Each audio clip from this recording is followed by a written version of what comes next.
त्यासाठी भाजपला बाबरी मशीद पाडण्याची गरज नव्हती. त्यांना संविधान पाडायचं होतं म्हणून बाबरी मशीद पाडली. आणि दुसरी गोष्ट अशी आहे की हे जे मंदिर बनतं आहे ते भाजपने काय केलं ज्यासाठी मंदिर बनतं, किंवा ईडी किंवा इतर संस्था आक्रमण करतात विरोधी पक्षावर, हे निर्णय पॉलिटिकल आहे, ज्युरिडिक्शन मध्ये आमच्या येत नाही, ज्युरिडिक्शन मध्ये कोर्टाच्या, हे कोर्ट सांगतं. पण राम कुठे जन्मला हे कोर्टाला मात्र ज्युरिडिक्शन मध्ये येतं की ती तर आक्रमकांनी बांधलेली वास्तू होती किंवा तिथं काहीतरी ओरिजिनल जुनं काहीतरी होतं. त्या काळामध्ये अनेक हिंदू राजांनी अनेक हिंदू मंदिरं पाडलेली आहेत, हे तुम्हाला माहिती आहे का? आपल्याला सोयीस्कर नसलेला इतिहास हा बाजूला करून आपल्याला सोयीस्कर असलेला खोटा इतिहास सत्यासत्याचे मिश्रण करून लोकांपर्यंत पोहोचवला. आणि त्याला काँग्रेसने मदत केली 70 वर्ष. त्यांचे सगळे रीतिरिवाज आपलेसे करून आपण त्यांच्यात घुसावं म्हणून ते आत्ता त्यांच्या पालखीचे भोई झालेले आहेत. यामध्येच राष्ट्रीय स्वयंसेवक संघ आणि भाजपचं यश आहे. त्या ज्वालामुखीच्या वरती एक धर्माचा बॉम्ब आहे आणि त्याची त्यांनी पिन काढून टाकलेली आहे आणि ती पिन काढणं हे त्यांचं कर्तृत्व आहे असं त्यांना वाटतं आहे.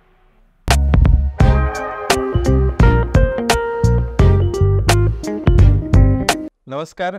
इंडी रेडिओ आणि इंडी जर्नलच्या इंडी चॅट या कार्यक्रमात परत एकदा तुमचं सगळ्यांचं स्वागत. आज आपण या कार्यक्रमात सविस्तर चर्चेसाठी पुन्हा एक इंटरेस्टिंग विषय घेतलेला आहे.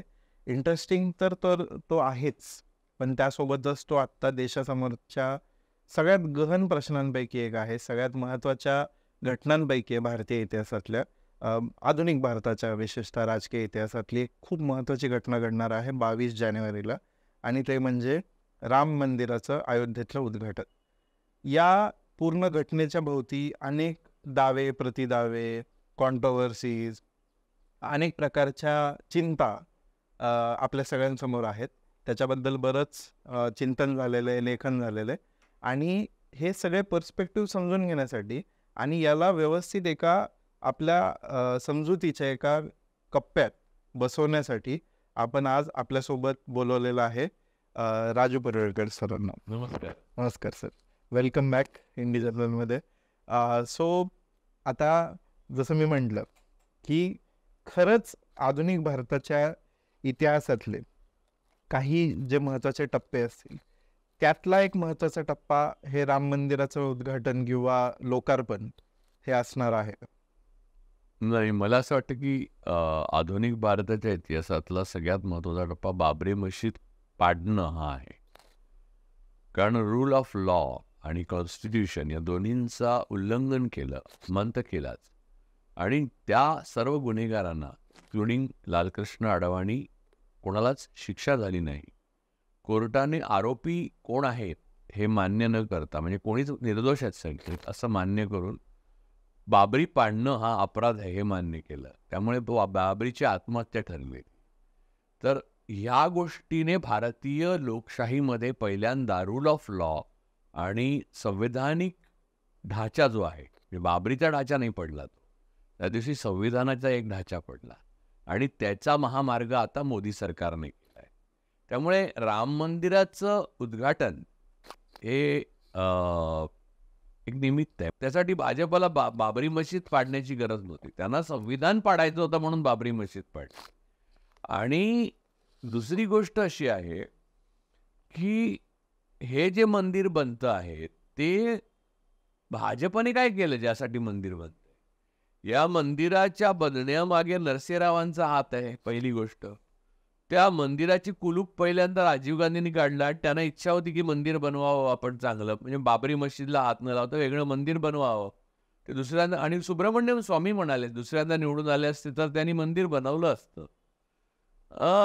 म्हणजे लोकांच्या आस्थेसाठी मंदिर बनवायला काही हरकत नव्हती त्यांना, म्हणजे त्यांना काही प्रॉब्लेम नव्हता. पण ते थिओक्रॉसी ही राजकारणाच्या वरती आहे म्हणून बांधलेलं असतं. पण लोकांसाठी लोकांना अनेक गोष्टी लागतात, आवडतात, त्यासाठी एक मंदिर बांधलं असं. इथे तर ज्या खंडपीठाने, म्हणजे सुप्रीम कोर्टाच्या पीठाने, ज्याचे चीफ जस्टिस गोगोई होते, त्यांनी निर्णय देताना इतका कॉम्प्लिकेटेड निर्णय दिलेला आहे जो संविधानिक होऊच शकत नाही. म्हणजे इतिहासात जेव्हा ते परत एकदा चाळलं जाईल किंवा क्युरेटिव्ह आता त्याच्या वर टाकलेलंच आहे, तेव्हा असं दिसून येतं की ही पहिली गोष्ट म्हणजे बाबरी मशीद जी पडली, ती पाडणाऱ्या माणसाचे गुन्हेगार कोण आहेत हेच सुप्रीम कोर्ट मान्य करत नाही. पहिली गोष्ट जे सुप्रीम कोर्टाच्या ज्युरिस्डिक्शनमध्ये येतात आणि त्यांना ती म्हणजे संवैधानिक जबाबदारी आहे त्यांना गुन्हेगारांना शिक्षा करणं, ते केलेलं नाही. बाबरी मशीद पडली हा गुन्हा आहे हे त्यांनी मान्य केलं. गुन्हा आहे तर गुन्हेगार आहे, तो त्यांनी नाही आहे असं सांगितलं. म्हणजे हे पॅराडॉक्सच आहे एक. दुसरं असं की राम मंदिर बांधण्याचा निर्णय दिला. मला सांगा की स्टेन स्वामीनं स्ट्रॉ द्यायचा की नाही, किंवा उमर खलिदला बेल द्यायची की नाही, किंवा ईडी किंवा इतर संस्था आक्रमण करतात विरोधी पक्षावर, हे निर्णय पॉलिटिकल आहे, ज्युरिडिक्शन मध्ये आमच्या येत नाही, ज्युरिडिक्शन मध्ये कोर्टाच्या, हे कोर्ट सांगतं. पण राम कुठे जन्मला हे कोर्टाला मात्र ज्युरिडिक्शन मध्ये येतं. हे कुठून आलं? म्हणजे आणि दुसरं असं की ज्या पीठाने निर्णय दिला त्यांना एवढी लाज वाटली असावी की खाली कोणाचं नाव नाही, न्यायालयाचा निर्णय एवढंच ठेवलंय त्याने. आणि दुसरी गोष्ट अशी की तेव्हा जे चीफ जस्टिस ऑफ इंडिया होते त्यांचं तेव्हा एक वेगळंच लचाण झालं होतं. त्यांच्यावर यौन शोषणाचे आरोप झाले होते त्यांच्या स्टाफकडनं, आणि त्या आरोपामध्ये त्यांनी स्वतःच्याच पीठाखाली ती हिअरिंग केलं आणि स्वतःला निर्दोष सोडलं. आणि हे सगळे निर्णय बाबरी मस्जिद पडल्याच्या बद्दलचे दिले, आणि नंतर राम मंदिर बांधायला परवानगी दिली. त्यानंतर त्यांना भाजपने राज्यसभेवर म्हणजे इमिडिएटली हे बनवलं, खासदार बनवलं. तर या क्विड प्रोक्यू आहे सरळ सरळ. त्यामुळे या संपूर्ण मंदिराच्या बनण्यामागे भाजपचा आणि मोदींचा तर काहीच रोल नाही. आणि दुसरी गोष्ट अशी की आता घाईघाईने त्याचं उद्घाटन होत आहे, ते तर अत्यंत अधार्मिक आणि अशास्त्रीय पद्धतीने होते. त्याच्यावर आपण नंतर बोलूच, म्हणजे प्रश्न विचारतील त्यानुसार. मला असं म्हणायचं की या सगळ्या याच्यामध्ये एक थोडंसं डेव्हिल्स ॲडव्होकेट म्हणून तुम्हाला एक विचारावं असं वाटतं की आता तुम्ही म्हणता की बाबरी पडणं हा गुन्हा होता, किंवा बाबरी मशीद एका अर्थाने संविधानाचा मृत्यू होता बाबरी मशिदीसोबत, किंवा त्याला इजा होती संविधानाला. तर बाबरीबद्दल आपण कुठल्याही प्रकारची सिंपती का ठेवावी, असा जो एक पर्स्पेक्टिव्ह आहे, दृष्टिकोन आहे की ती तर आक्रमकांनी बांधलेली वास्तू होती, किंवा तिथं काहीतरी ओरिजिनल जुनं काहीतरी होतं, हिंदू काही कसलंही देवालय असेल पण काहीतरी होतं स्ट्रक्चर, आणि त्याच्यावरती ते इस्लामिक स्ट्रक्चर बनलेलं आहे. असं जर या प्रतिवादाला कसं बघता येईल की फक्त तुम्हाला काहीतरी फार इस्लामिक सिंपतीज आहेत म्हणून तुम्ही बाबरीबद्दल एवढ्या कळवळीने बोलताय? बरोबर आहे. असं जर प्रश्न मला विचारला तर मी एक उदाहरण देईन की ज्या काळात तलवारीने युद्ध होत असत आणि इतिहास रोज बदलत असे, राजा तलवारीने घेऊन निघाला सेना आणि कुठे गेला की प्रदेश आपल्या मालकीचा व्हायचा. त्यामुळे कोणत्याही प्रकारचा अशा प्रकारे रूल ऑफ लॉ किंवा संविधान किंवा सिव्हिल सोसायटी किंवा सिव्हिलाइज वर्ल्डचा उदय व्हायचा होता, तेव्हाची ही गोष्ट आहे एक. नंबर 2, त्या काळामध्ये अनेक हिंदू राजांनी अनेक हिंदू मंदिरं पाडलेली आहेत. हे तुम्हाला माहिती आहे का? आपल्या शत्रूच्या प्रदेशात आहेत म्हणून अनेक हिंदू मंदिरं पाडलेली आहेत. त्याचा एक प्रचंड मोठा इतिहास आहे, त्याच्यावर पुस्तक लिहिता येऊ शकतं. त्यामुळे मंदिराकडे मंदिर किंवा मस्जिद पाहण्याची नाही तर एक वास्तू पाडण्याचीच वृत्ती होती. त्याच्या पलीकडे जाऊन हिंदू धर्माचा जो म्हणजे बौद्धांच्या नंतर महिला राजा झाला पुष्यमित्र शुंग 2000 वर्षापूर्वी, त्याने अनेक बौद्ध स्तूप आणि विहार यांचा नाश केला. म्हणजे आजही आपण अत्यंत महत्वाची मंदिरं आणि देवी देवता मानतो त्या बुद्धाच्या मूर्ती आहेत. त्यांना लेप लावून, त्यांना कलर लावून, त्यांना केस लावून त्यांना देव बनवलेत हिंदूंचे. आणि याही पलीकडे जाऊन सांगतो की जिथे ती मंदिर होतं असं म्हणतात, तिथे बुद्धाचा विहार होता, स्तूप होता, आणि बुद्धाच्या मूर्तींचे अवशेष सापडतात. आता खुद्द रामदास आठवलेंनी सुद्धा हा दावा केलेला आहे. त्यामुळे मग त्याच्याही मागे जाऊन, म्हणजे तो काळच मध्ययुगीन काळ होता, तेव्हा कोणती संविधान नव्हतं, तर मग तिथे बुद्ध मंदिर बांधलं पाहिजे. राम मंदिराचा काय प्रश्न येतो? हाही मुद्दा आहे ना. त्यामुळे बाबर काय आणि बाबर यांनी बाबरनामा नावाचं पुस्तक लिहिलंय. म्हणजे काय आहे, की धर्मग्रंथांबद्दल आदर आणि आपल्या इतिहासातले जे मुस्लिम किंवा ख्रिश्चन शासक आहेत त्यांच्याबद्दलचा द्वेष हा भाजप भक्तांच्या, RSS भक्तांच्या मनामध्ये कशामुळे येतो? कारण त्यांनी धर्मग्रंथही वाचलेले नसतात आणि त्यांचे जे शत्रू मानतात त्यांनाही वाचलेलं नसतं. शाखेत ज्याप्रमाणे शिकवतात, हा शत्रू हा मित्र, तर तशा प्रकारे ते शिकतात. त्यामुळे अनेक अशा गोष्टी आहेत की बाबरांपासून ते औरंगजेबांपर्यंत मंदिरांना किती देणग्या दिल्या आहेत. आणि म्हणजे टिपू सुलतान 156 मंदिरांना देणग्या दिल्या. त्याने पाडलेल्या मंदिरांबद्दल तुम्ही बोलता, तर हिंदू राजांनी पाडलेल्या मंदिरांनी किती केल्यात? अहो, तुम्हाला मी एक सांगतो, पहिले बाजीराव पेशवे होते. आता पुण्यात बसून आपण हे बोलतोय, त्यामुळे सगळ्यांचा ऊर भरून येईल. तर त्यांच्या मातोश्री जेव्हा काशीला जायचं म्हणाल्या, तेव्हा त्यांनी पहिलं पत्र मोहम्मद बंगशला लिहिलं. आणि मोहम्मद बंगशने उत्तर असं लिहिलं की आपल्या रावबाजी आपल्या मातोश्री म्हणजे आमच्या मातोश्री. आणि मोहम्मद बंगशाने त्यांना काशीला नेऊन परत आणून पुण्यापर्यंत सोडलं. त्यामुळे ही गंगा जमुनी तहजीब आहे ना, ती हळूहळू डेव्हलप होत गेलेली आहे. आणि त्यात मंदिरं पाडणं, मशीद पाडणं, या सगळ्या गोष्टी ज्या आहेत त्या गोष्टी राजकीय होत्या, धार्मिक नव्हत्या. आणि धर्मवेडे जर असते तर औरंगजेब 51 वर्ष जेव्हा भारतावर राज्य करतो तेव्हा त्याचे सगळे मंत्री आणि महत्वाचे लोक त्याच्या ह्याच्यात सगळे हिंदू आहेत. आणि भारत हा हिंदू कचरे मिळाला नाही तेव्हा पण.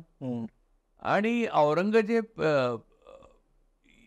म्हणजे संभाजी राजांचा जो मृत्यू आहे औरंगजेबाने केला, त्या प्रकारामध्ये ब्राह्मणांचा हात किती आहे आणि औरंगजेबाचा मुद्दा किती आहे हा महत्वाचा मुद्दा आहे. एक दुसरा असा की त्याच औरंगजेबाने आपले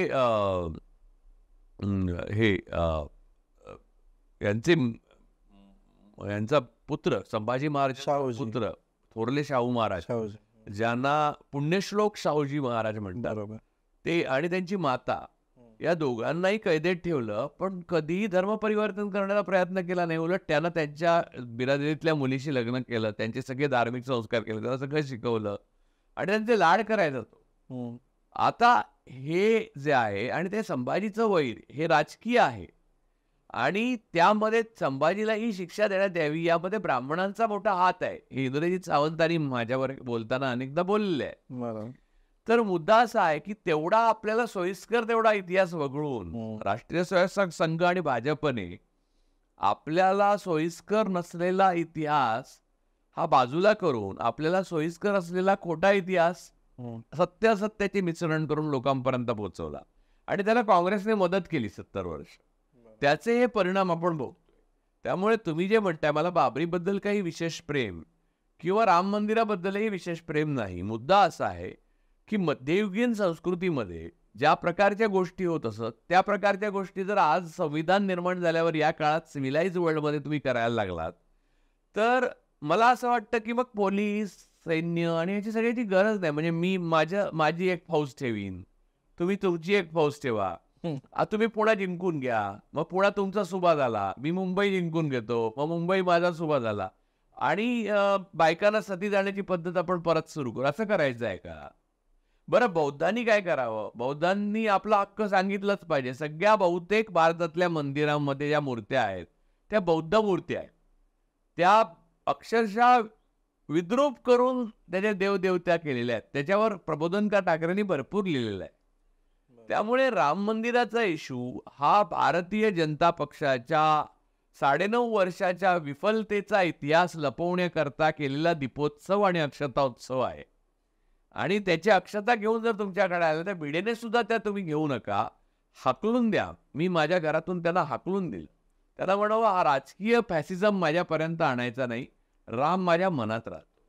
पण एक जो सामान्य हिंदू व्यक्ती आहे समजा, तर तो सामान्य हिंदू व्यक्तीला याच्याबद्दल ममत्व आहे. राम मंदिराबद्दल, ते घडवलेलं आहे कसं आहे. तर याचा जो अपील आहे राम मंदिराबद्दलचा, किंवा मी हिंदू आहे आणि माझ्या सिंपतीज माझ्या बिरादरीसोबत असल्या पाहिजे, या प्रकारचा जो एक कम्युनल अंडरस्टँडिंग झालेलं, एक कम्युनल माइंडसेट झालेला आहे. तर त्याचं जेनेसिस काय, म्हणजे त्याची उत्क्रांती कशी झाली? राम मंदिर आपलं रामायण सिरियल पासून झाली, त्याच्या आधीपासून झाली? कुठून हा माइंडसेट कसा यशस्वीरित्या कसा पेलला? नाही, राम हा अनेक शतकांपासून, अनेक जातक कथांपासून प्रचलित असा नायक आहे. म्हणजे आपण एक थेट वर्जन मानायचं झालं तर वाल्मिकी ऋषींनी लिहिलेल्या रामायणातलं ते मुख्य पात्र आहे. म्हणजे जसं की होमरने ग्रीसमध्ये इलियड आणि ओडेसी ही महाकाव्य लिहिली, तशी आपल्याकडे वाल्मिकी आणि व्यासांनी रामायण आणि महाभारत ही महाकाव्य लिहिली. तर रामायण या महाकाव्याचा नायक राम आहे, बरोबर. पण जैनांचा पण एक रामायण, एक्झॅक्ट, त्यातला राम वेगळा आहे. आणि संजय सोनवणे यांच्या म्हणणीनुसार जैन रामायण हे सर्वात प्राचीन आहे. सर्वात प्राचीन आहे, करेक्ट. आणि त्याहीपेक्षा इंडोनेशियामध्ये रामाला वेगळ्या प्रकारे पाहिलं जातं. बरोबर. आणि तुम्हाला आपल्या भारतामध्ये जो आत्ता पसरवलेला RSS भाजपा प्रणित राम आहे, जो अडवाणीने सुरुवात केली, अडवाणींनी जी सुरुवात केली त्याला, हे बघ, राम हा देव आहे का देव नाही या मुद्द्याचा फैसला अडवाणींनी जे केलं त्याचं ते भोगतायत, त्यातूनच दिसून आलं. तुमच्या लक्षात घ्या तुम्ही. राम मंदिराची स्थापना होत असताना त्याचा पाया घातला आजा अडवाणींनी. त्यांनी त्याचा कळस अडाणी बांधताना बघून जे त्यांना वाटत असेल तीच त्यांची शिक्षा आहे. अर्थात संविधानाने त्यांना शिक्षा दिली पाहिजे ती गोष्ट वेगळी, पण आता त्यांचं वय जेवढं झालेलं आहे त्या वयाला शिक्षा देणं योग्य नाही. पण म्हणून स्टॅन स्वामींना कुठे माफ केलं होतं, आणि त्यांनी गुन्हा पण नव्हता केला, यांनी तर केला होता. एनिवे, आता रामाबद्दल समाजाच्या मनामध्ये राम बसलेला आहे. मी पण लहानपणी आमच्या घराच्या आम्ही वेंगुर्ल्यात राहायचो कोकणामध्ये, आणि काही काळ माझं घर पिंगोळीचं. तर वेंगुर्ल्यामध्ये मी 11वीपर्यंत चप्पल घातली नव्हती. मला कोकणामधनं इथे मुंबईत आलो तेव्हा मला फार इन्फिरियरिटी कॉम्प्लेक्स वाटायचा. त्यामुळे मी एकलकोंडा आधीच होतो, तो खूप झालो. मी आता हे जे सगळं सतत बोलत असतो त्यामुळे लोकांना असं वाटतं की मी खूप एक्स्ट्रॉवर्ट आहे. मी अजिबात नाही आहे. मला 4 माणसांबरोबर बसून बोलायला फार अवघडल्यासारखं होतं, आणि त्यामुळे मला असं लोकांना वाटतं की मला इगो आहे. असं नाही आहे, ते लहानपणीचा माझा प्रॉब्लेम आहे. म्हणजे मी लहान होतो एक तर वर्गामध्ये 2 वर्ष. तर रामाचं देऊळ होतं आमच्या इथे, आणि रामाच्या देवळात रामनवमीला सुमठवडा खाणे हे अत्यंत आनंददायक असायचं. माझं आणि रामाचं प्रेम सुमठवड्यापुरतं होतं. बरं, एक एक एक गुरुजी आलेले, ब्राह्मण होते, आणि ते मला म्हणले तू राम म्हण. तर मी शेवटपर्यंत राम नाही म्हणलं. त्यांनी ते त्या काळात रावळगावचं चॉकलेट यायचं, ते चॉकलेट मला दिलं, बघ हे मग घे आणि म्हण राव. मी नाही म्हटलं. मग माझा स्वभाव हट्टी होता एक, त्याचं कारण रामाशी काही प्रॉब्लेम नाही आहे, हट्टी होता, आणि कोणी काही सांगितलं तर ते ऐकायचं नाही. हा माझ्या स्वभावाचा आजही भाग आहे. तसंच ते केलं मी. त्यानंतर मला घरामध्ये आई बाबा सगळे, तू राम नाही म्हटलं म्हणजे तुझं काय, आता तुझं भविष्यच अंधकारमय, या टाईप्सचं भीती घालण्यात आली. मी खूप दिवस ट्रॉमामध्ये गेलेलो की आपण ते राम म्हणून टाकायला पाहिजे होतं. तर ब्राह्मणवादाने हा राम कॅप्चर केलेला आहे. खरा जो राम आहे तो वाल्मिकी रामायणामध्ये एक क्षत्रिय आहे, आणि क्षत्रिय माणसाची सर्व कर्तव्य करताना तो दिसतो. त्यामुळे मध्ये आता वाद झाला होता मांस भक्षणासंदर्भात किंवा मदिरा पानासंबंधात. क्षत्रियांमध्ये ही अत्यंत सामान्य गोष्ट होती त्या काळामध्ये. ब्राह्मणवादाने रामाला शाकाहारी बनवलंय, लक्षात घ्या. बरं. आणि ब्राह्मणवादाला शाकाहारी जैनांनी बनवलंय, हे लक्षात घ्या. ब्राह्मणवाद हा कधीच शाकाहारी नव्हता. ब्राह्मणांना जैनांची स्पर्धा करावी लागली. म्हणजे हिंदू धर्म हा महान आहे, हिंदू धर्म नाही आहे. पहिली गोष्ट म्हणजे ही जीवन पद्धती महान नसण्याचं उदाहरणच आहे की त्यातून नाहीतर जैन, नंतर बौद्ध, असं शीख धर्म का निर्माण झाले असते, बंड का करावं लागलं असतं, कारण ही जीवन पद्धती जगण्याला सफोकेट करणारी होती. ती ब्राह्मण वर्चस्ववादी होती, म्हणून ते प्रॉब्लेम झाला. तर राम हा मारीच राक्षसाला मारायला गेला, ते हरणाच्या रूपात होतं. आता एकदा हरणे मेल्यावर त्याचं मांस खायचं का कातडं घालायचं हा मुद्दा गौण आहे, हिंसेची मुद्दा आहे तुमचा ना. दशरथ राजाने श्रावणाला मारलं म्हणून मी श्रावण पाळत नाही, कारण दशरथाने श्रावण बाळाला मारलेला आहे. तो त्याला हरिण वाटलं म्हणून मारलं, तो श्रावण म्हणून नाही मारलं. आणि त्याचा तो शाप होता त्याच्या आई वडिलांचा, तो त्यामुळे दशरथाचं पुढचं रामायण झालं. त्यामुळे हरणाला मारत होते, तर बाकी प्राण्यांच्या बाबतीत तुम्ही अंदाज लावू शकता. याबाबत एवढा बवाल करण्याचं काही कारण नाही.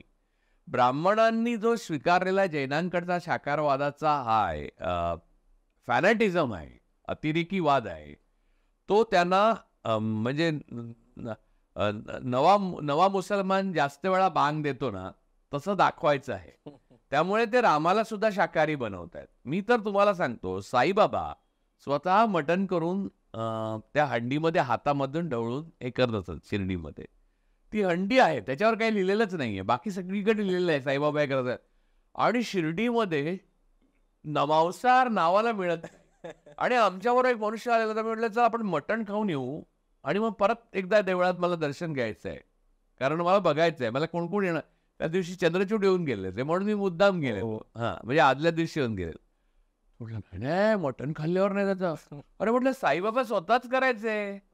म्हणजे हा जो ब्राह्मणवादाचा आतंकवाद आहे, तो आपल्या आहारावर कसा आक्रमण करतो याचं हे उत्तम उदाहरण आहे. भारत हा मूलतः मांसाहारी देश आहे. 20-25% लोक शाकाहारी आहे. आणि शाकाहारी असणे म्हणजे काय पराक्रम नव्हे. मूलतः शाकाहार हा काही शुद्धतेचा एक प्रतीक आहे आणि मांसाहार हे अशुद्धतेचं प्रतीक आहे असं अजिबात नाही. शाकाहारामध्ये सुद्धा मांसाहारच आहे. पण किती इंटरेस्टिंग गोष्ट आहे की जे बहुजन बहुजन आता स्वाईचा शब्द तुम्हाला बहुजनावर एक मिनिट सांगतो. मराठे म्हणजे आता पुण्यामधले मी शाकाहारी आहे असं सांगायला खूप त्यांना अभिमान वाटतो. किंवा आमच्याकडे आज पूजा आहे तुम्ही या म्हणून, यज्ञ आहे, मी अग्निहोत्री आहे असं पण सांगतात. अरे मी म्हणतो की बाळांनो, तुम्हाला ज्या कारणाने शूद्र मानलं गेलं, ज्या कारणामुळे छत्रपती शिवाजी महाराजांना गागाभट्टाने सुद्धा सांगितलं की राजा तू सर्वांचा आहेस पण आमचा नाही, म्हणजे ब्राह्मणांचा नाही. राजर्षी शाहू महाराजांना सांगितलं की तुम्ही शूद्र असल्यामुळे तुम्हाला वेदोक्त मंत्रांचा अधिकार नाही. त्या मराठ्यांनी मी शाकाहारी आहे आणि आमच्याकडे अग्निहोत्र आहे, उद्या यज्ञ आहे, हे मला सांगणं, हे मला वाटतं की काहीतरी चुकलंय का माझं. कारण माझी मुंज 9-10 वर्ष मुंज करतात ना ब्राह्मणात, म्हणजे मुंज करायचे ठरले तेव्हा ते मी नकार दिला. मला आजही आश्चर्य वाटतं मी कोणत्या बळावर नकार दिला. सुदैवाने माझे आई वडील, म्हणजे माझे वडील थोडे कर्मठ असले तरी आई तेवढी कर्मठ नव्हती. तर आईने म्हटली की तो मग मोठा झाल्यावर करेल, त्याला समज आल्यावर. मला समज कधीच आली नाही आणि मी मोठाही झालो नाही, त्यामुळे मुंज राहून गेली. आता मी तुम्हाला गंमत सांगतो, साधी गोष्ट. माझी आई गेली वगैरे तेव्हा ते माझ्या वडिलांसाठी धार्मिक विधी तर करावे लागतात घरामध्ये, तुम्हाला माहिती आहे की, कारण मोठे वडील आहेत ना, मी नाही, म्हणजे मी निर्णय घेऊ नाही शकत. तर माझी जेव्हा 2006 मध्ये आई गेली तेव्हा ते ब्राह्मण म्हणाले की चला गायत्री मंत्र मला पाठ, मी उत्तम पूजा सांगू शकतो, म्हणजे तुम्ही कोणतीही तुमच्याकडे पूजा असेल पुण्यामध्ये, अगदीच व्यवसायात काय प्रॉब्लेम मला बोलवा, पूजा सांगून आपण भरपूर दिवस मदत करू. तर गायत्री मंत्र म्हणा, ते उलट जाणवं, मग परत सुलट करायचं असतं, ते एक पिढी आहे, म्हणजे ते त्यात मी पडत नाही, तर ते सगळं करा. तर मला चलबिचल झाली, आता करावं काय, हा तर एक धर्मसंकट झालं. तर बाबाने डोळे बाबा म्हणले की काय वाटत असेल तुझ्या आईला, असं ब्लॅकमेल करून एक तेवढ्याच माझ्या आयुष्यातली खंत आहे की मी तेव्हा तो जानवा वगैरे घातलं. पण मला आता भीती वाटते की बहुजन अत्यंत अहमहमिकीने, बहुजन असो कायस्थ असो, सगळे ज्यांना ब्राह्मणांनी सातत्याने ब्राह्मणत्वाचे अधिकार नाकारण्यात आणि त्यासाठी शोषण केलं, क्षत्रियांना सुद्धा, म्हणजे मराठी क्षत्रिय म्हणजे कुणबी, खरं मराठा जात नाहीये, कुणबी ही जात आहे, मराठी आपण सगळेच आहोत. पण ते अहमहमिकेने सांगतात जेव्हा की मी अग्निहोत्र करतो, मी शाकाहारी आहे, अरे लाज वाटली पाहिजे तुम्हाला. शाकाहार हा आहार म्हणून तुम्ही मान्य करत असाल गोष्ट वेगळी.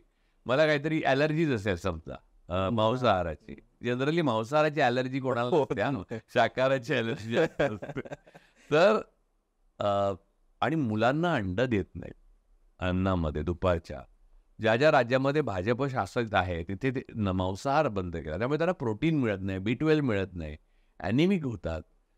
बायका बाळंतपणाच्या वेळेला ऑस्टिओपोरोसिस होतो होतो. स्त्रिया. या सगळ्या गोष्टींचा विचार काही न करता हा जो फॅसिझम आहे शाकाहाराचा, म्हणजे फॅसिझमचे अनेक कंपोनंट भारतात आत्ता लादले गेलेत, त्यात हा कंपोनंट आहे तो रामावरही लादून टाकलाय. आणि रामावर लादला म्हणून आमच्यावर लागला. म्हणजे मला लहानपणी आता माझ्या लक्षात येतं की रामनवमी दिवशी आमची आई शिरा करायची, भात, वरण, बटाट्याची भाजी, त्याच्यावर तूप आणि हेन तेन तेन आणि शिरा आणि सुंठवडा असायचा. तर आता मला असं लक्षात आलं की आईला मी मला मांसाहार फार मिश्राहारी आहे मी, पण मांसाहार आवडतो स्वाभाविकपणे आणि तुला माहिती आहे. तर मी म्हणायचो, आई मला आज मासे पाहिजे. आई म्हणायचे आज नाही, आज रामनवमी. आज रामनवमी. बाबा तर सटकायचेच म्हणजे. तर मग नंतर जेव्हा मी लिहू लागलो, तेव्हा मी आईला वाचून दाखवायला लागलो की आई, रामनवमीला एवढं करण्याची गरज नाही, की रामनवमीला चालते अगं. जर माझ्या आईने शेवटपर्यंत हे मान्य केलं नाही. माझे वडील आज 84 वर्षाचे आजारी आहेत, पण ते आजही मान्य करत नाहीत की रामनवमीला नॉनव्हेज खाऊ शकतो. आणि आता तर शिर्डीत खाऊ शकत नाही. हे तर माझ्या डोळ्यासमोर झालेली गोष्टी. ज्याच्या खापरने डायऱ्या लिहिल्या आहेत, तिथे ती हंडी आहे ज्याच्यात ते मटण बनवत असत. त्या दाभोळकर चरित्रात लिहिलेलं आहे साईबाबांच्या, तरी सुद्धा ही परिस्थिती आहे. मला वाटतं की इंटरेस्टिंग त्याच्यातून अजून ऑफशूट काढायचं आहे. आता विषय आपण हे केलाच तर थोडा विस्तार. तर बहुजनांचं जसं डिमोशन झालंय या सगळ्या उतरंडीत, तसं बहुजनांच्या देवांचं पण डिमोशन झालंय का? म्हणजे बहुजन विसरूनच गेलेत की खंडोबा, ज्योतिबा, मरियाई हे सगळे त्यांचे देव आहेत आणि त्यांना मटण चालतं. ते कशाला? माझी बायको आहे ना, तिचं कुलदैवत तुळजाभवानी. हा, तर लग्नानंतर पहिल्यांदा बकऱ्याचा बळी दिला होता 1 वर्षांनी. आणि ते म्हणजे तुम्हाला माहिती आहे उस्मानाबाद तुळजापूरला काय अप्रतिम मटण मिळतं. तर तुळजाभवानीला चालतं की ते. अरे तुळजाभवानी तर महाराजांची देवी ना, म्हणजे तिने त्याला म्हणजे ब्राह्मणांनी, शिवाजी महाराज हे शूद्र होते, त्यांना स्वतःमध्ये पराक्रम नव्हता, पण भवानीने तलवार दिल्यामुळे ते पराक्रमी झाले. हे बिंबवण्याकरता आपल्याला लहानपणापासून काय शिकवलं की भवानीने तलवार दिली. अरे भवानीने तलवार दिली तर बकरा दिला तर खायला काय प्रॉब्लेम आहे? तुमचं जे ब्राह्मणत्व राखलं असं तुम्ही म्हणता शिवाजी महाराजांच्या भवानी तलवारीमुळे. अगर शिवजी ना होते तर सबकी सुन्नत होती. हे पण खरं नाहीये.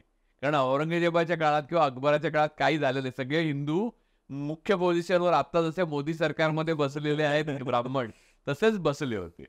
तर ही ब्रिटिशांच्या काळात पण ते जाऊन बरोबर जागेवर बसले होते. त्यामुळे असं काही झालेलं नव्हतं.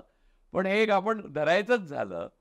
तर मुद्दा असा आहे की अरे त्या तलवारीने रक्षण केलं ना तुमचं, म्हणजे तर माना की भवानीला आम्ही बकरा बळी देतो, तो पण प्रसादाचा खा की थोडासा.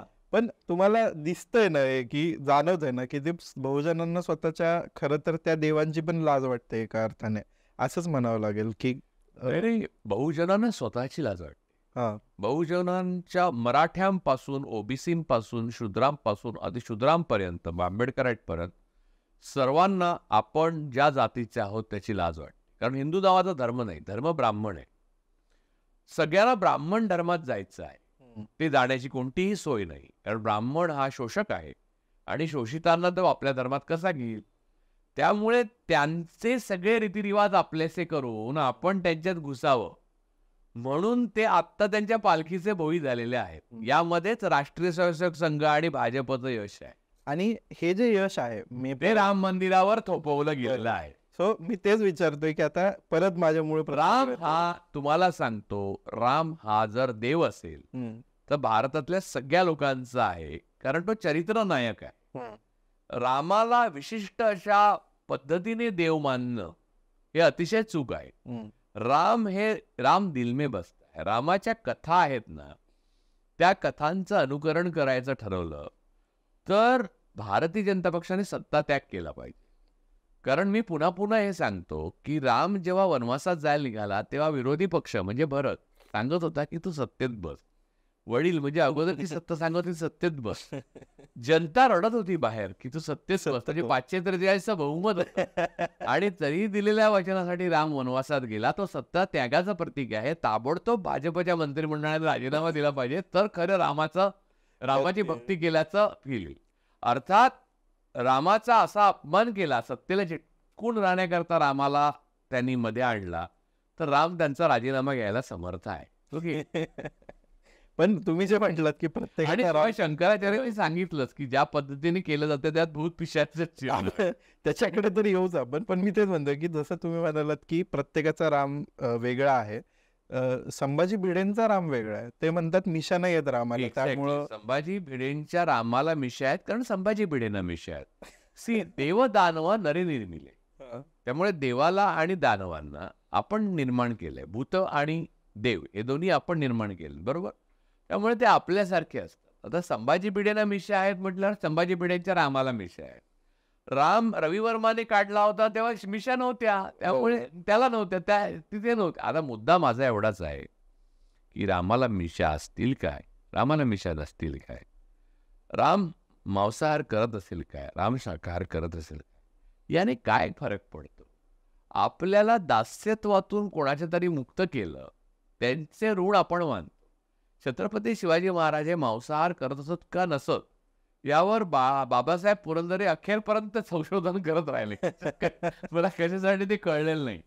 म्हणजे किल्ल्यावर गेलेल्या सामानामध्ये मांसाचा उल्लेख दिसत नाही वगैरे. अरे बापरे. काही म्हणजे तर मला असं वाटतं की या सगळ्या गोष्टी गौण आहेत. हे जे चरित्र नायक आहेत आपले, ते नायक त्यांना देवत्व द्यायचं झालं तर देऊ शकता तुम्ही आपल्या मनामध्ये, पण त्यांचे गुण आपलेसे करणं हे जास्त महत्वाचं आहे. ते काय खात होते आणि काय पीत होते. मग तसं बघायला गेलं तर मग कृष्ण हा सुद्धा एक अवतार आहे. मग कृष्णाला 16 सहस्र बायका होत्या, मग ते पण आदर्श धरायला काय प्रॉब्लेम आहे. मग तरी पण कृष्ण ब्रह्मचारी होता असं म्हणतात. ठीक आहे, मग मी 16 सहस्र बायकांबरोबर लग्न करतो आणि मी ब्रह्मचारी राहतो असं जाहीर करतो. म्हणजे मुद्दा असा आहे की असं अनुकरण करता येत नाही ना ते. पण सर हा हिंदूंवर संविधानाने अन्याय केलाय ना. संविधानाने नाही, बाबासाहेब आंबेडकरांनी केलाय. 1950 साली जेव्हा संविधान आलं तेव्हा हिंदूंचा जो मुसलमानावरचा राग वाढला त्याचं मुख्य कारण त्यांना 4 बायका आणि आम्हाला काय एकच, असा राग होता. वास्तवामध्ये हिंदूंची संख्या वाढते आणि मुसलमानांची कमी होते, कायम सेन्सस दाखवत आहे. परंतु त्यांना 4 बायका असल्यामुळे त्यांना बरं, माझे मुस्लिम मित्र आहेत ते माझ्या एवढेच बायकोला घाबरतात आणि त्यांच्यापैकी कोणाला 4 बायका नाही आहेत. कळलं ना. तर ते जे म्हणजे जे काय अरबस्थानात वगैरे करत असतील ते जे काय आहे, जोपर्यंत त्या बायकांना प्रॉब्लेम नाही आहे तोपर्यंत इथल्या हिंदू पुरुषांना राष्ट्रीय स्वयंसेवक संघाच्या असण्याचं कारण नाही. कारण समितीमध्ये बायका आहेत, संघामध्ये बायकाच नाहीये. ते काय कहने को गालिब खयाल अच्छा है असं शेवटी त्यातला तो भाग. पण एनिवे, परत मग आता संविधानाचा विषय निघालाच आहे. तर एक जो मांडणी होते या सगळ्या मॉन्युमेंट्स बद्दल, म्हणजे आता बाबरी एक एक आर्टिफॅक्ट म्हणून किंवा एक वास्तू म्हणून समजा एक इमारत आहे.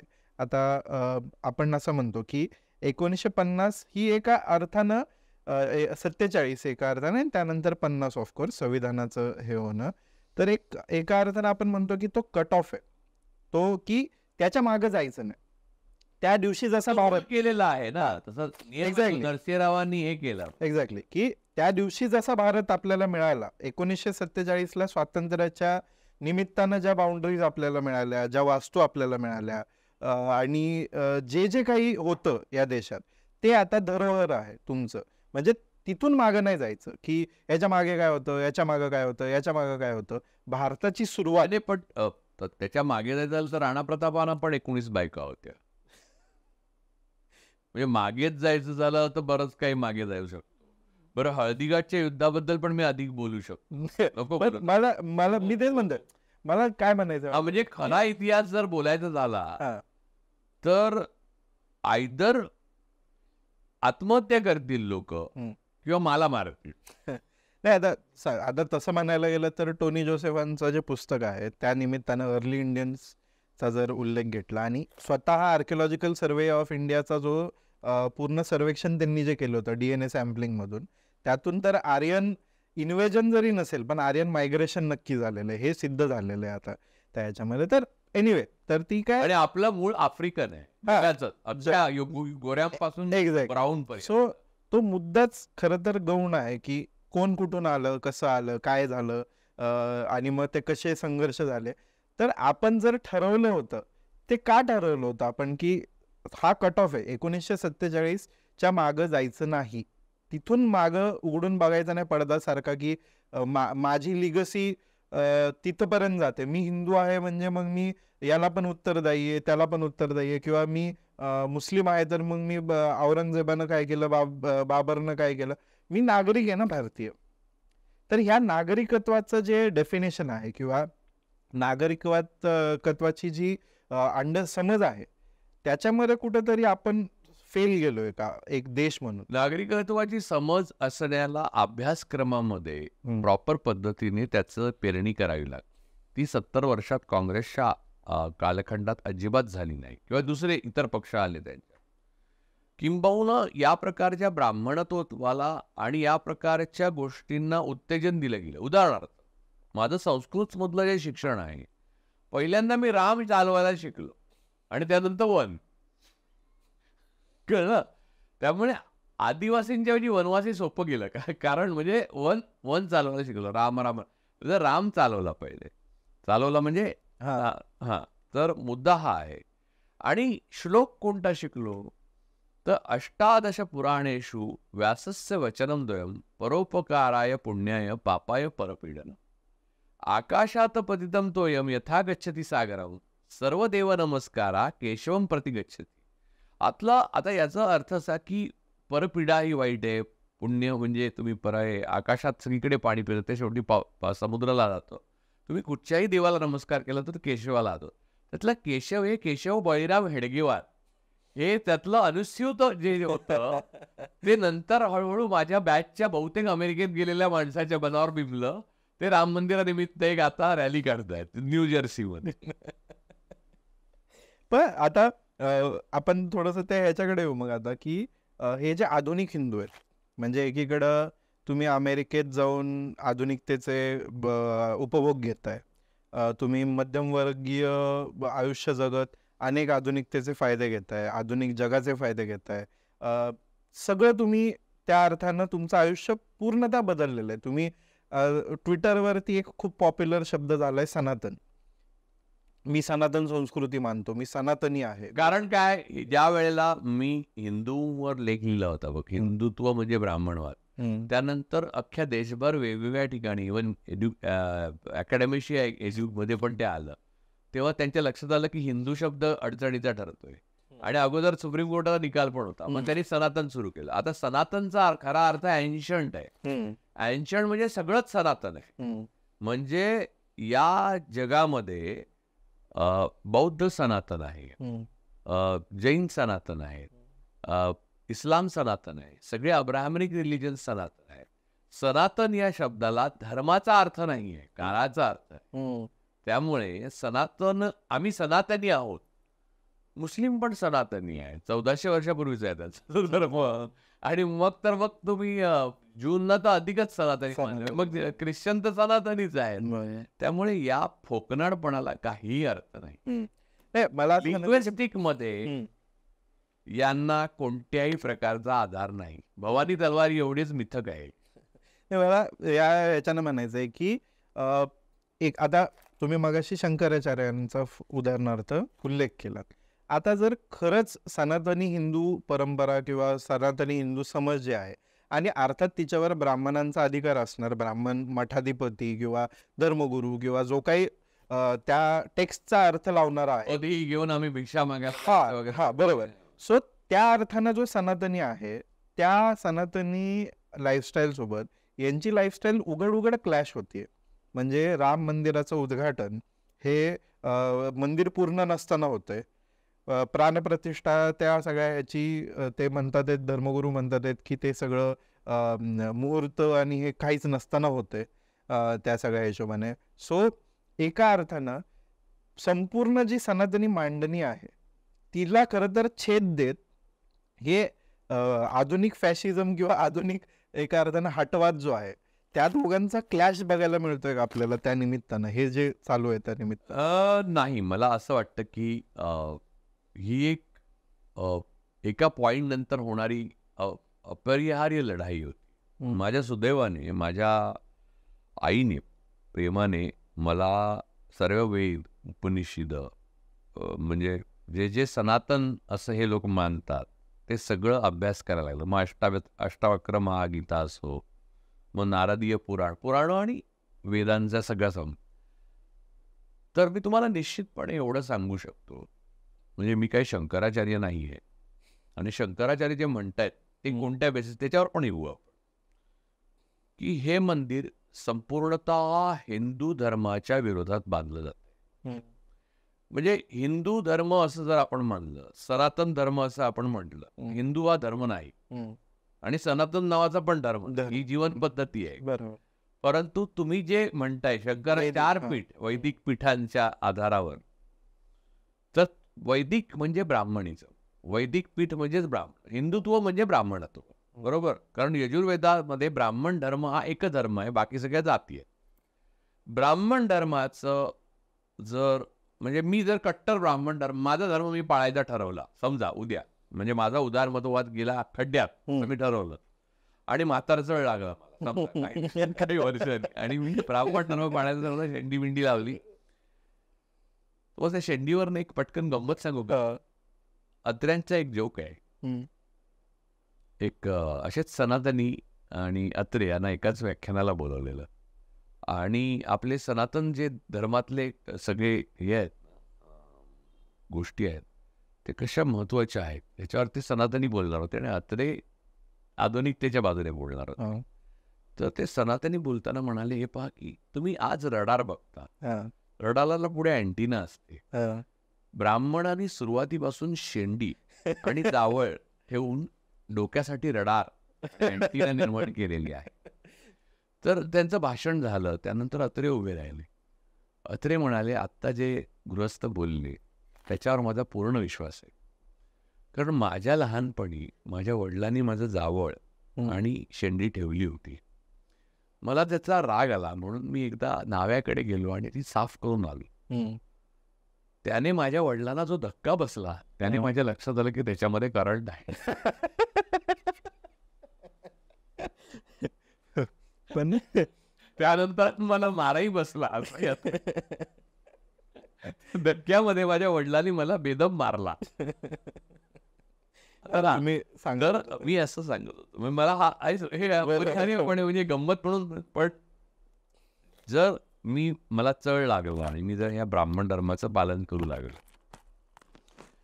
तर ती तारीख, ती तिथी, तो काल, हे सगळं एक मंदिराची प्राणप्रतिष्ठापना करण्याकरता योग्य नाही, हे मी निश्चित सांगू शकतो. मी मुद्दाम बघत असतो बरं का, म्हणजे आता आपल्याला ज्ञानच आहे तर आपण काय करायला, म्हणजे मी ह्याच्यावर बोलत नाही याचं कारण उगाच काही दिवसांनी माझा भाग्येश्वर होईल. लोक आपल्याकडे काय माहिती आहे ना, थोडा जरी चमत्कार किंवा काय माहिती असं कळलं की तिथेच रांग्या लावतात. म्हणजे आपल्याकडे दुर्दैवाने इन्सिक्युरिटी एवढी आहे की एखाद्या माणसाला ज्ञान आहे, म्हणजे एखाद्या कम्युनिस्टाने सांगितलं की मला आज येशू प्रसन्न झाला तर दुसऱ्या दिवशीपासून त्याच्याकडे ख्रिश्चनाची रांग लागेल. तर मुद्दा असा आहे की पूर्णपणे मंदिराची निर्मिती झाल्याशिवाय तिथे प्रचंड विधी करावे लागतात अगोदर, आणि ते विधी म्हणजे औषधोपचारापासून अनेक गोष्टींचं विधी करायला लागतात. आणि त्यासाठी सर्वात योग्य माणसं, म्हणजे हे ब्राह्मण धर्माचं सांगतोय मी तुम्हाला, हे पीठाचे 4 शंकराचार्य आहेत. त्यांना ते करायला लावून त्यानंतर त्या पूर्ण झालेल्या मंदिरामध्ये ती प्राणप्रतिष्ठापना करणं आणि ती मूर्ती जी आहे त्या मूर्तीला जिवंत स्वरूप देणं, म्हणजे जे ती कल्पना आहे. म्हणजे माझं याच्यातल्या कुठच्याच गोष्टी, पण मुद्दा ते होणं हे अजून 1-2 वर्षानंतर होऊ शकतं त्या मंदिराची अवस्था बघता.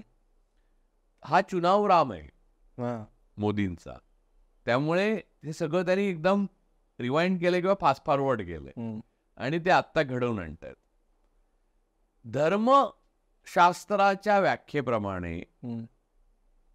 फार मोठ्या संकटाला ते आमंत्रण देत आहेत. हम्म. माझा धर्मशास्त्रावर विश्वास नाही, त्यामुळे कोणतंही संकट येणार नाही अशी माझी खात्री आहे. पण 4 शंकराचार्य त्यांच्या बायबुक जात आहेत, ते बरोबर बोलत आहेत. मी शंकराचार्य मानतच नाही, मी ब्राह्मण धर्मही मानत नाही, आणि मी आहे ब्राह्मण याला मी काही उपाय नाही, त्याबद्दल मला लाज वाटते. पण मुद्दा आहे की ते त्यांच्या बुकप्रमाणे जर वागत असतील तर करेक्ट आहे ते.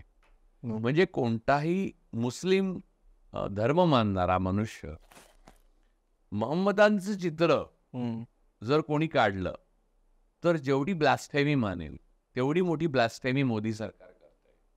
पण मी असं म्हणतोय की अशा स्टेजला आलेलो आहोत आपण की आता अक्षरशः म्हणजे हे काय माझं पार्टिजन मत नाही, म्हणजे फक्त पक्ष विरोध आहे किंवा भाजपचा विरोध आहे म्हणूनच मत नाही, पण नरेंद्र मोदी यांच्या अपोजिट जे कोणी जाईल, आता तर स्वतः शंकराचार्य सुद्धा कार्बन नक्सल झालेले आहे. अर्बन नक्सल झालेले आहेत थोडक्यात, म्हणजे तेवढंच बाकी आहे आता फक्त त्यांना म्हणणं या अर्थानं. सो हा जो फेनोमेन आहे हा किती विचित्र टप्पा आहे आपल्या समाजाच्या. नाही, मला असं वाटतं की आत्ममुग्धता आणि एक्स्ट्रीम नार्सिसिस्ट असणारा कोणतंही नेतृत्व लॉजिकली याच रेषेने जाणार असतं.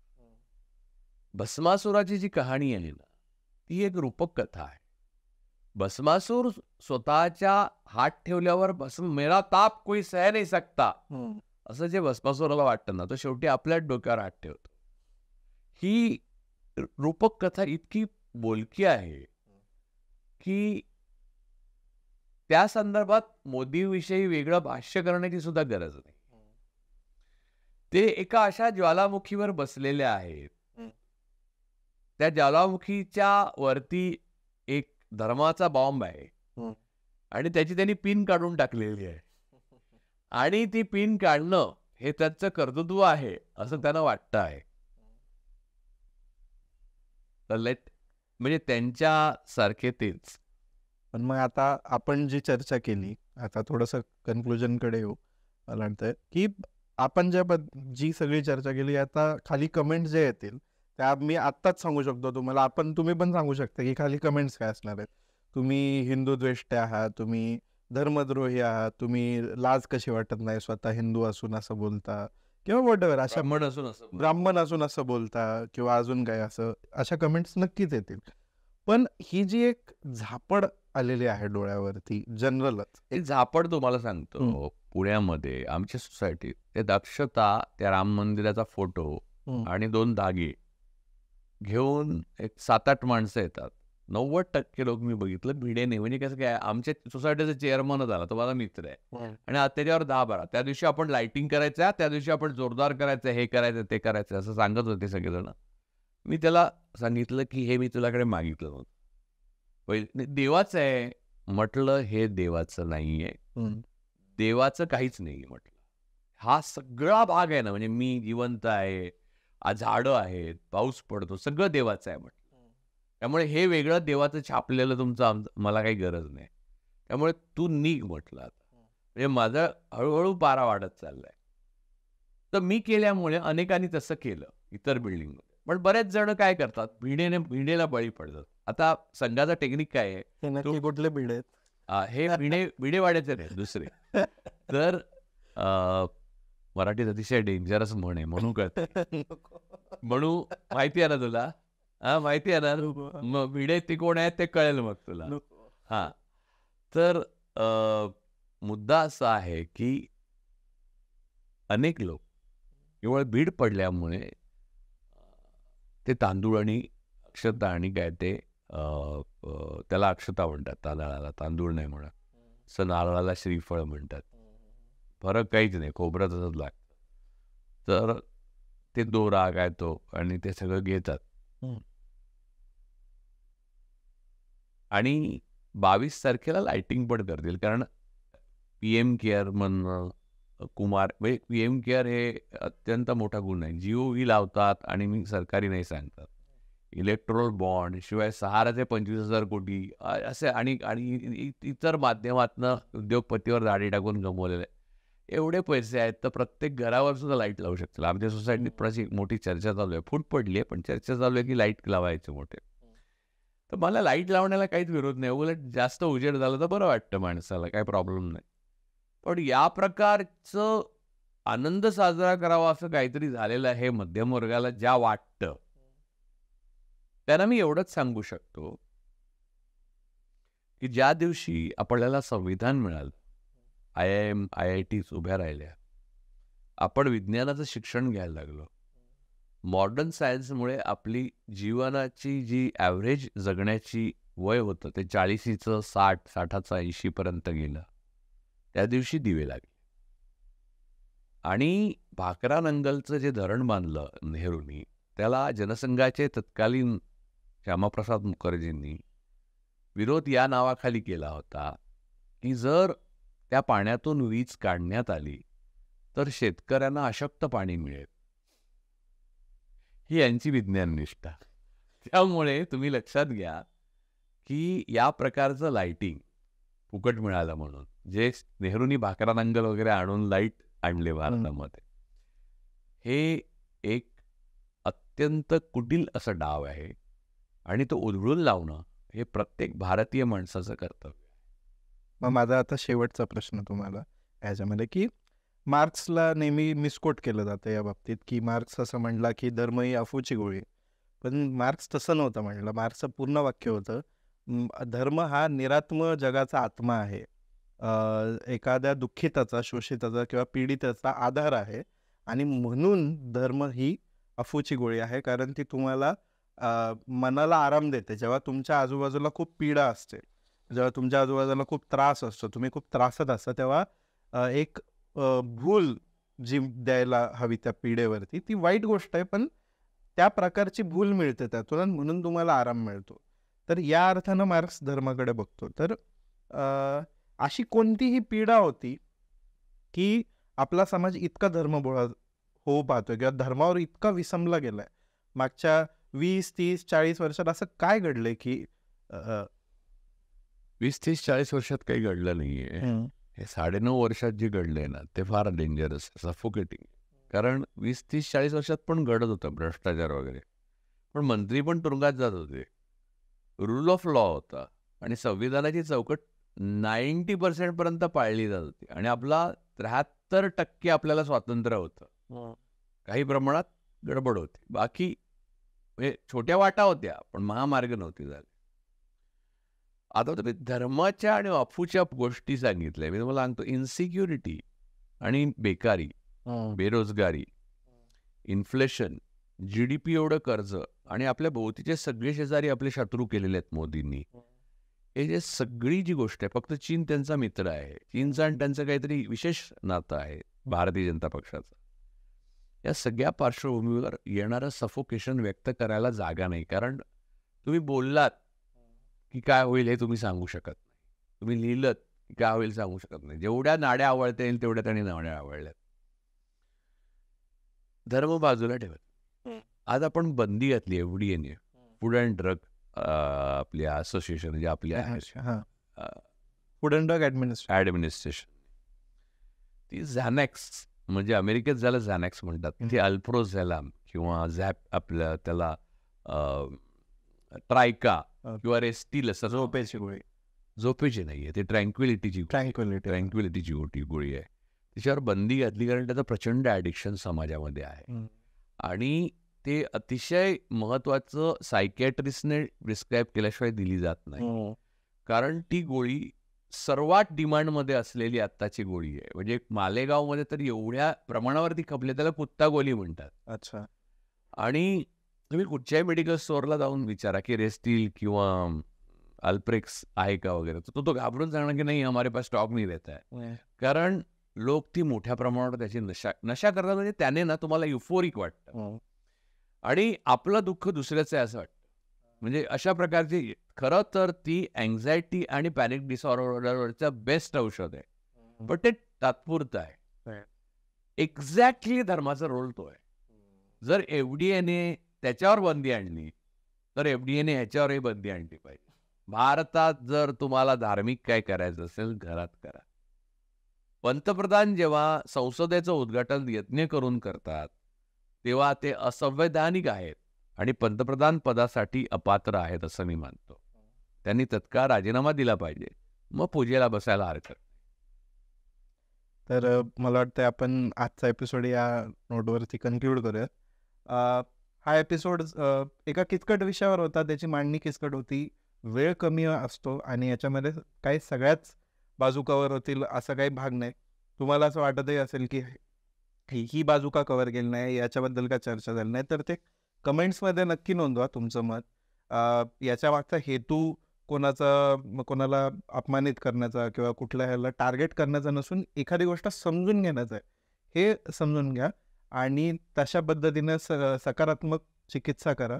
आणि त्या प्रकारच्या कमेंट्स अपेक्षित आहेतच व्हिडिओखाली. सोबतच इंडी जर्नलचं जे यूट्यूब चॅनल आहे हे त्याला सबस्क्राईब करा, हा व्हिडिओ लाईक करा आणि ज्यांच्यापर्यंत पोहोचवता येईल त्यांच्यापर्यंत पोहोचवा, शेअर करा. आणि इंडी जर्नल हे तुमच्या आर्थिक मदतीवर चालणारं माध्यम आहे, तर आर्थिक मदत करायला विसरू नका. त्याची लिंक खाली डिस्क्रिप्शनमध्ये दिलेली आहे. पाहत राहा इंडी जर्नल.